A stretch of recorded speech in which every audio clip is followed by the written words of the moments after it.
అక్క 24 గంటల్లో 18 గంటలు గడిచిపోయాయి. ఇంకో 6 గంటలు మనం పార్వతిని కాపాడుకోగలిగితే చాలు. ఆ తర్వాత ఛాలెంజ్ చేసిన ఆ ముసుగు మునగాళ్ళెవరో వాళ్ళు దమ్ము చూపించడానికి మన ముందుకొస్తారు కదా, అప్పుడు దే తడి పోచమ్మ గుడి బస్తీమే సవాల్. వాళ్ళని నేను చెడుగుడు ఆడుకుంటానక్కా. భవానీ, నువ్వు సైలెంట్ గా ఉండు. ఏంటి బావుగారు, నా స్ట్రెంత్ మీద మీకు నమ్మకం లేదా? నువ్వు ప్రాణత్యాగం చేస్తావని మాకు తెలుసు భవానీ, కాని శత్రువుల గురించి తక్కువ అంచనా వేయకూడదు. పిన్ని, 24 గంటలు గడిచాయనుకో, వాళ్ళు వస్తారన్న గ్యారంటీ కూడా లేదు. ఎందుకంటే అహం దెబ్బతిన్న వాళ్ళు ఈసారి కూడా బలంగా రావాలనుకుంటారు, కానీ ఎదురుపడి తలదించుకోవాలనుకోరు. పెద్దబాబు ఆలోచిస్తున్నది కూడా కరెక్టే. మనిషి ప్రాణాలు తీయాలనుకునే రాక్షసులు మాట మీద నిలబడతారని ఆశించకూడదు. వాళ్ళెవరో పూర్తిగా తెలుసుకునేంత వరకు మనందరం అప్రమత్తంగా ఉండాలి. అలాగే అఖిల. పార్వతి ఎక్కడుంది? చిన్న కోళ్లు పెద్ద కోళ్లు గదిలోనే ఉన్నారు కదా బావుగారు.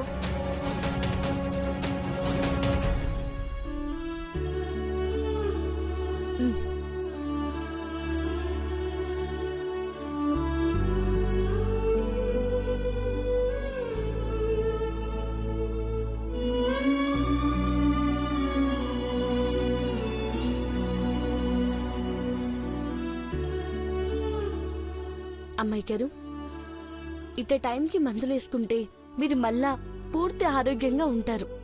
ఈ మందులు నాలో ఆయుష్ని పెంచకపోయినా పర్వాలేదు గాని నాలో ఆశను మాత్రం తుంచకూడదు పార్వతి. మీ కోరికేటి? మీ బిడ్డను కల్లారా చూసుకోవాలనే కదా. చూస్తారు.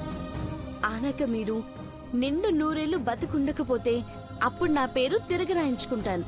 ఇప్పుడు రాయించాల్సింది మహి చంద్రముఖిల పెళ్లి పత్రిక పార్వతి. అమ్మాయి గారు, మామ్, కంపెనీ ఓనర్ జగదీష్ గారు. నమస్కారం. నమస్తే. నమస్కారం సార్. కూర్చోండి. కూర్చో. Thank you. మీ గురించి తెలియని బిజినెస్ మ్యాన్ ఉన్నాడు. మీ కంపెనీలన్నీ చేతులు మారడం వెనక కారణాలు తెలియవు, కానీ ఇప్పటికీ ఎప్పటికీ మీరంటే గౌరవం ఉంది మేడం. చాలా సంతోషం జగదీష్ గారు. మీ కంపెనీ టేక్ ఓవర్ గురించి మా చిన్నబాబు చెప్పే ఉంటాడు. సార్, నా కంపెనీ మూతపడకుండా మీరు టేకప్ చేస్తున్నందుకు నాకు హ్యాపీగా ఉంది సార్. కంపెనీ మూతపడితే దాన్ని నమ్ముకుని బతుకుతున్న వాళ్ళు రోడ్డున పడతారు కదండి. అలాంటి పరిస్థితి రాకూడదు. ఇప్పుడు ఇనీషియల్ పేమెంట్ కింద ఎంత కట్టాలో చెప్పండి. సార్, వర్కర్స్ తిరిగి పనిలోకి రావాలంటే వాళ్ళకి బకాయి పడ్డ జీతాలు కొంతవరకైనా చెల్లించాలి. కనీసం 3-4 లక్షలు ఇస్తే బాగుంటుంది. No problem. ఇప్పుడే అగ్రిమెంట్ చేసుకుందాం. మహేంద్ర గారి దగ్గర నుండి తయారు చేయించిన డాక్యుమెంట్స్.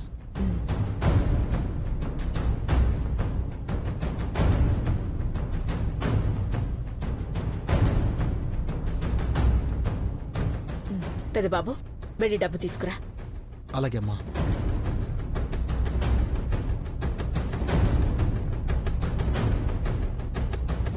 ఏం జరుగుతోంది? ఏంటంటే కంపెనీ కొనుగోలు చేస్తున్నారా? కుటుంబ సమేతంగా కష్టపడ్డ సొమ్ము అడ్వాన్స్ కింద వెళ్ళిపోతే రేపు తెల్లారేదెలాగా? అక్క, నువ్వు అగ్రిమెంట్ పనిలో ఉండక్క. దీనికి నేనిస్తా కలేజా. ఒసే నీలాంబరి, ఇప్పుడు ఇక్కడికొచ్చి క్వశ్చన్ చేస్తున్నావు, కానీ ఆ బాంబు నీ మీద పడి పేలుంటే నువ్వేమైపోయావు అని కూడా ఎవరు అడిగేవారు కాదు. ఎప్పుడు అలాగే వాగుతుంటది పిన్ని, వదిలే. వాగినా ఎవరు పట్టించుకోరు. ఏంటో. ఒక్క నిమిషం. సైన్ చేశారా? చేశాను పెద్దబాబు. ఏమైంది? గదిలో పెట్టిన డబ్బులు కనిపించట్లేదమ్మా.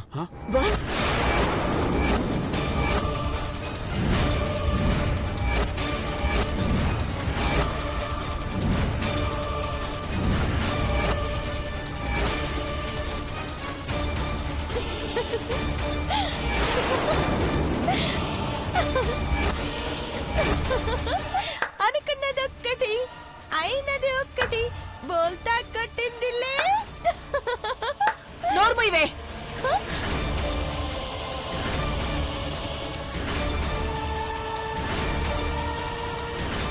పెద్దబాబు నువ్వు సరిగ్గా చూసావా? చూశానమ్మా, లేవు. అక్క ఇదే ఏదో చేసుంటుంది, దీన్ని కట్టేద్దాం. ఇది టూ మచ్ ఆంటీ. ప్రతిదానికి నేనే కారణం అనుకుంటే రూమ్ లో పెట్టిన డబ్బులు అసలు ఎక్కడికి వెళ్ళిపోతాయి?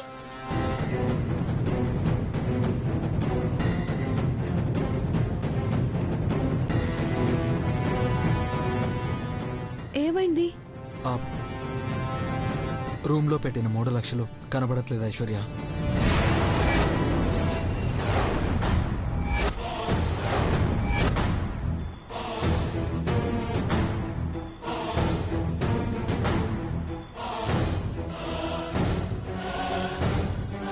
డబ్బులున్నాయన్న ధీమాతో ఇప్పుడే అగ్రిమెంట్ చేసుకున్నాం.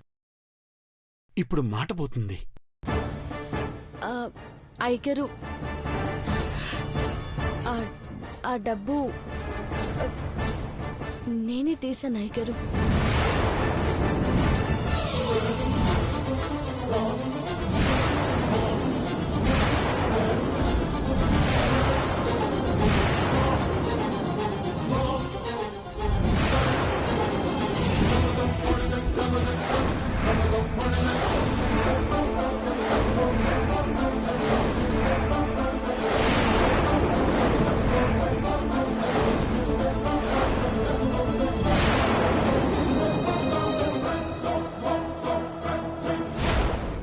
వదినా, నువ్వు తీసావా?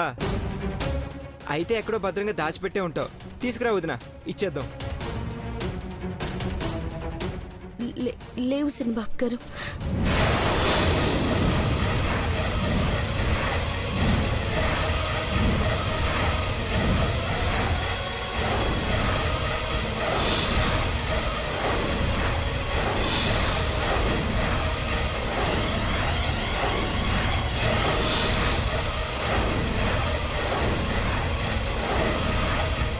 హరి ఓ హరి. పెద్ద కోడలు పార్వతి ఇంటి దొంగ.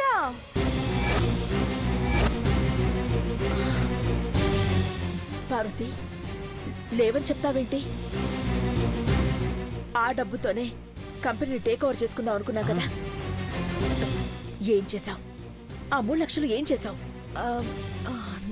కర్రీ పాయింట్ వ్యాపారంలో పెట్టాను అమ్మగారు.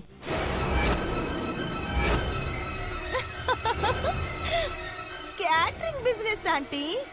మీ టాలెంట్ మీద నమ్మకం లేకుండా తను కరేపాకు, కొత్తిమీర, మసాలా పొళ్ళని నమ్ముకుంది పాపం. నోర్మోయ్, అమ్మగారి మీద నాకు నమ్మకం లేకపోవడం ఏంటి? నువ్వు మధ్యలో మాట్లాడి మా మధ్య గొడవలు పెట్టకు. డబ్బులు వాడింది కాకుండా ఇంకోళ్ళని ఏం లాభం? అయ్యగారు, అలా ఎలా వాడతావు పార్వతి? నిన్నెవరు కట్టమన్నారు? మేడం, మీరు డబ్బులు ఇస్తారన్న నమ్మకంతో ఈ అగ్రిమెంట్ రాసుకున్నాం. మీరిప్పుడు ఇలా చేస్తే యూనియన్ లీడర్స్కి నేనేం సమాధానం చెప్పాలి?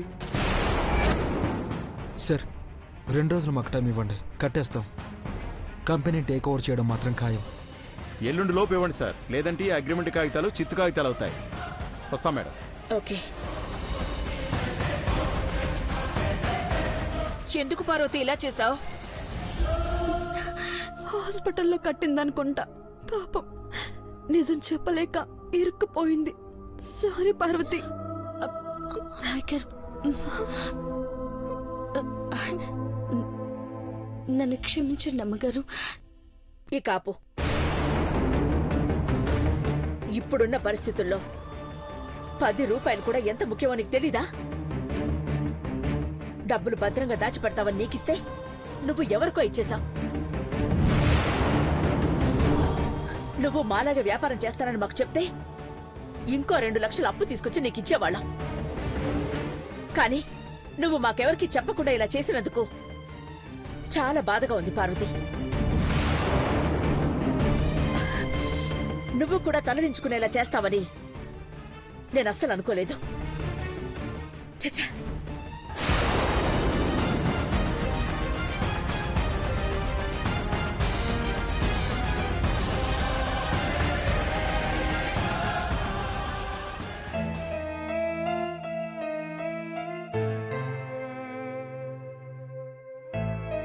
పార్వతి, చెప్పండి పెద్దబాబు గారు. చెప్పాల్సింది నువ్వు పార్వతి. ఆ 3 లక్షలు ఏం చేశావు? ఆ, హాల్లోనే అందరి ముందు చెప్పాను కదా పెద్దబాబు గారు. క్యాటరింగ్ బిజినెస్ కోసం కట్టావని అబద్ధం చెప్పావు. ఆ, నేను చెప్పినాక మీకు అది అబద్ధం అనిపించవచ్చు, కానీ నేను నిజమే చెప్పాను. ఏంటి నిజం? హ? అమ్మ పరుగు పోవటం నిజం, మాట పోవటం నిజం. అది నా వల్లే అనుకుంటే క్షమాపణ చెప్తాను. ఇంకెవరి వల్ల? హ? నువ్వు మాట అయినా చెప్పకుండా ఇలా చేయడం వల్లే మాట పోయింది. మీ అందరి కాలు పట్టుకోమన్నా పట్టుకుంటాను. దయచేసి నన్ను తప్పు పట్టకండి పెద్దబాబు గారు. పిచ్చి పార్వతి, పార్వతి, నీకు అర్థం కావట్లేదు. ఆ కంపెనీ టేకప్ చేసుకుని మళ్ళీ అందరూ బాగుపడాలని కోరుకుంది అమ్మ.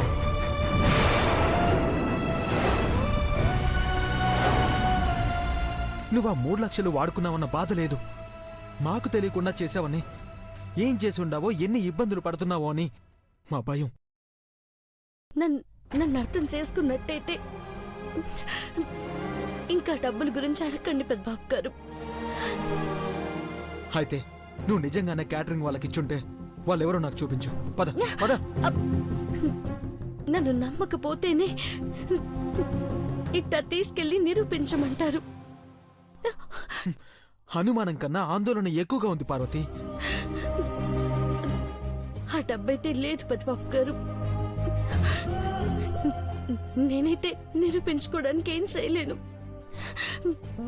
బయటికి కూడా రాలేను. అయితే నువ్వు ఖచ్చితంగా మాతో అబద్ధం చెప్తున్నావు. కానీ ఒక్కటి గుర్తుపెట్టుకో పార్వతి, నువ్వు కానీ నిజం చెప్పకపోతే నువ్వే బాధల్లో పడతావు. గడువు పెట్టకండి పెద్దబాబు గారు. ఇప్పటికిప్పుడు ఆ డబ్బులు తిరిగి తీసుకురాలేను. డబ్బు ఎవరు అడిగారు? ఇమ్మని అడిగానా? అమ్మ అడిగిందా? లేదు. కానీ సంజాయిషి చెప్పుకోవాల్సి వచ్చింది. అమ్మ ఎందుకు అలా కంటతడి పెట్టుకుంటుంది? అది నీకిష్టమైతే చెప్పకు.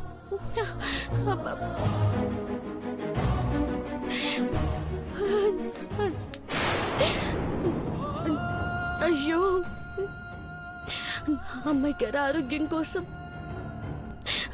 ఆసుపత్రిలో కట్టానని మీకెట్టా చెప్పను. ఒట్టేసుకుని నన్ను కట్టి పడేసినారు పెద్దబాబు గారు. తోడి కోడల కోసం అత్తని బాధ పెట్టినందుకు నన్ను క్షమించండి, క్షమించండి.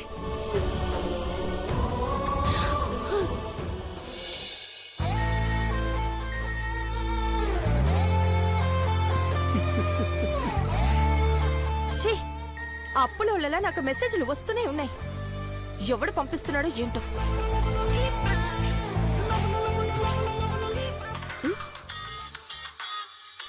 హలో హలో ఎవరు? హలో, నేను నీలు, నీ మొగుడు నీల్ని. హే చిన్నర్మి, నేను కాల్ లిఫ్ట్ చేయట్లేదని నువ్వు ఇంకో నెంబర్ నుంచి కాల్ చేస్తున్నావా? నా మొబైల్ నుంచి ఫోన్ చేస్తుంటే నువ్వు లిఫ్ట్ చేయట్లేదని నేను ఇంకో సిమ్ తీసుకున్నాను నీలు. రేయ్, నీతో మాట్లాడుతుంటే నాకు కంపరంగా ఉంది. ముందు ఫోన్ పెట్టేయ్. సిఐ గారు ఫోన్ చేస్తున్నారు నీలు. నువ్వు వచ్చి సంతకాలు పెట్టకపోతే కాళ్ళు చేతులు తీసేస్తాను అంటున్నారు. ఇప్పుడేం చేద్దాం బంగారం? మీరిద్దరూ కలిసి గంగలో దూకండి. ఛ! ఏ నీలు నీలు నీలు, అది కదా నేను చెప్పేది విను.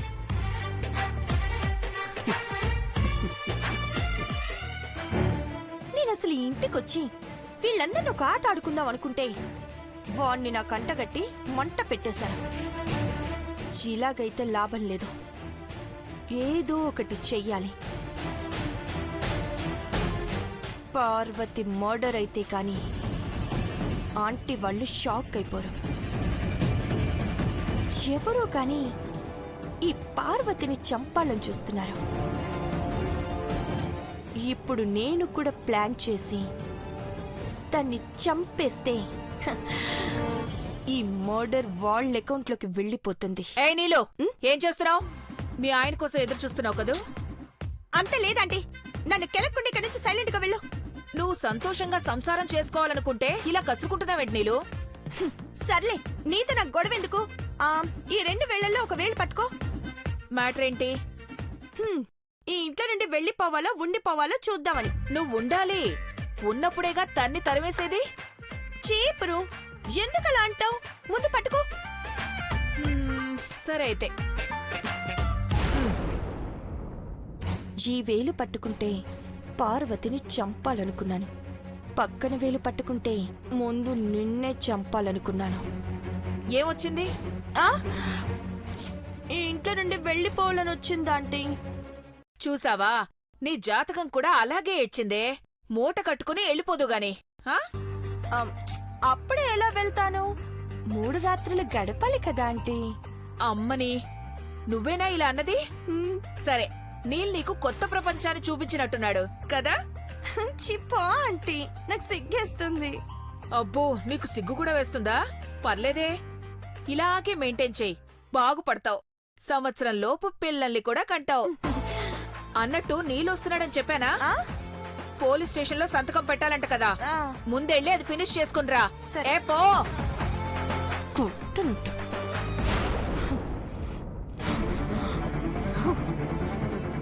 నేను ఫినిష్ చేయాల్సింది పార్వతిని. చేస్తా.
ఇస్త్రీ చేస్తున్నావా పార్వతి?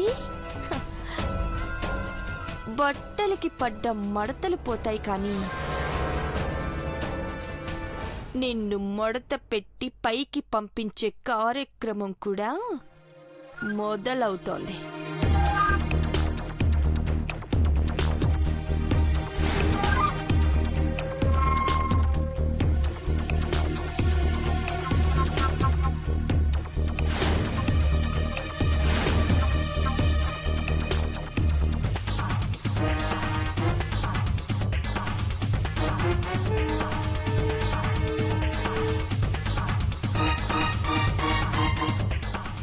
మళ్ళీ నువ్వు ఇస్త్రీ చేస్తే కట్ చేసిన వైర్ని పట్టుకుని షాక్ కొట్టి చేస్తావు.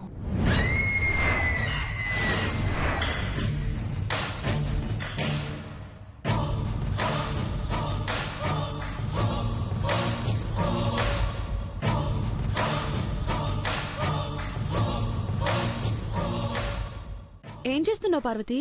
ఇస్త్రీ చేస్తున్నాను చిన్నమ్మాయి గారు. 100 రూపాయలు ఇస్తే బయట 4 జతలు వాళ్లే చేసేస్తారు కదా. 100 రూపాయలు మిగిలినా మన ఇంటి ఖర్చులకు ఉపయోగపడతాయి కదా చిన్నమ్మ గారు. 100 రూపాయల గురించి కూడా ఆలోచిస్తున్నావంటే ఆ 3 లక్షలు కూడా మంచి పని కోసమే ఉపయోగించుంటావు. త్వరగా వెళ్ళండి, ముందు సోదపితని చావనివ్వండి. ఇప్పుడు ఆ 3 lakhs గురించి మాట్లాడి పార్వతిని ఇబ్బంది పెట్టకండి ఆంటీ. అవునులే, ఆ సంగతి వదిలే పార్వతి. ఈ పని మాకొచ్చినా మేము నీకు సాయంగా ఉండేవాళ్ళం. పెద్దబాబు, పెద్దబాబు,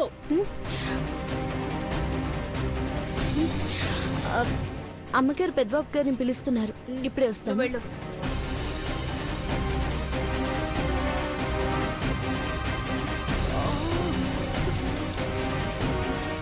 పెద్దబాబు గారు, పెద్దబాబు గారు. చెప్పు పార్వతి, ఎప్పుడైనా నిజం చెప్పడానికి వచ్చావనుకుంటున్నాను. మిమ్మల్ని అమ్మగారు పిలుస్తున్నారు, అది చెప్దామని వచ్చాను. అంతేగాని నువ్వు చెప్పాల్సింది చెప్పవన్నమాట. బ్రో వదిలే, టైం వచ్చినప్పుడు చెప్తుంది కదా.